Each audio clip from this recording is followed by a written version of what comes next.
Fantastic show.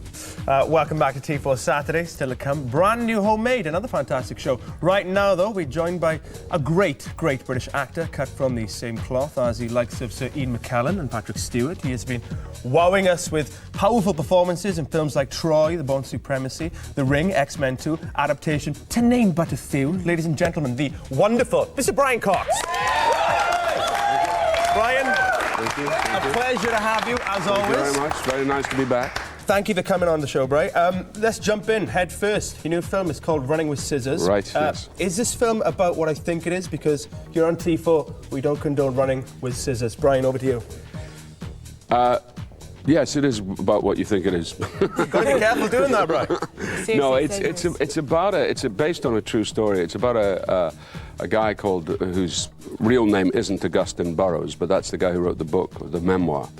And it's about his childhood in the 70s. He was his mother had this kind of his mother was somewhat distressed lady. Yeah. She had a kind of bit of a mental breakdown, and the family, the marriage broke up. His father was a high school teacher, and he ended up being adopted by his mother's psychiatrist, who was a man who, the real fellow, it's a different name, but in the film he's called Dr. Finch, and I play Dr. Finch, and Dr. Finch has got a very strange technique in terms of how he deals with you. But it's very indicative of actually the sort of thing that went on in the 70s. Yeah. I mean, you're far too young. I mean, you're both far too young. And you mean, Born like 1989 well, or exactly. something. I mean, exactly. Your parents were probably born in the 70s. But I actually was there in the 70s. In fact, I used to work in this building in the 70s. Oh, my God. Yeah, absolutely. It was a theatre at that time, you know. But, then it was, you know, the worst clothes ever. We were all dressed in flares and everybody had a perm. You know, you're also supposed to have a perm. But it was very odd because in psychiatry there was a lot of experimentation going on. And, you know, it was a sort of suck it and see. We've actually got a clip of said experimentation. Take a look at this. I think you'll be intrigued. That's why we love him. He's one of the best. Brian, you are one of the best, but when you're working with thesps such as Joseph Fiennes, Annette Bening, Gwyneth Paltrow, with people of that calibre around, do you find your game is upped, or are you always... No, their game is usually upped, actually. There you go. There you go. I'm being false modest. No, they are. I mean, when you work with people like that, it's wonderful. It's a real sense of, you know, it's great because it's very professional. You know, Annette, for example, is a real, you know, she's basically a theatre actress. That was her training.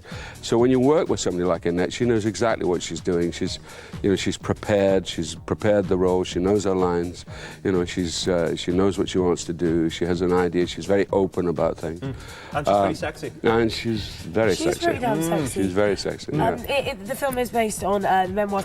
Do you actually read the book before starting? I did. You know, I did. I read the book and then I met Augustine and the author. Because there's all this talk about the fact that he could have made quite a lot of it up. No, he didn't make any of it up. Actually, if any... How dare you? That was the word on the street. The kid is right. There was... people had said that he made it up, but he hadn't. I mean, in fact, if anything, it was even more fantastical than the film. Really? Yeah. Brian, I want to talk about blockbusters, if you don't mind. Please. We've heard a rumour. You mean the agency? The videotape people. The videotape people. Videotape, DVD. We've where you heard... get your spare parts from. We've heard you might be reviving your William Stryker role from X-Men 2 in the new Wolverine movie. Is that true? Well, there's a rumour, but I haven't heard very much. I know certain people want me to do it, but I think there are other people.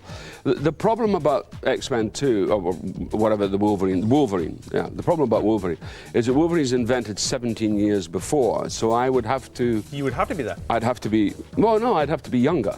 Now, the interesting thing is that if you saw X-Men 3, they did wonderful digital things with Patrick Stewart.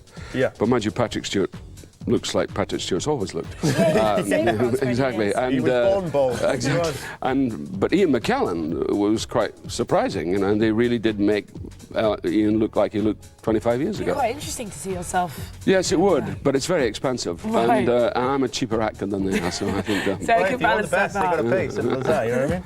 I don't know what's going to happen. The writer, ironically, the guy who wrote the other two films I've done of his, I wrote, 25th Hour and Troy. He wrote Troy.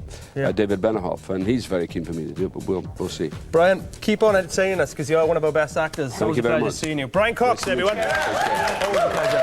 Right now, it's time for Homemade.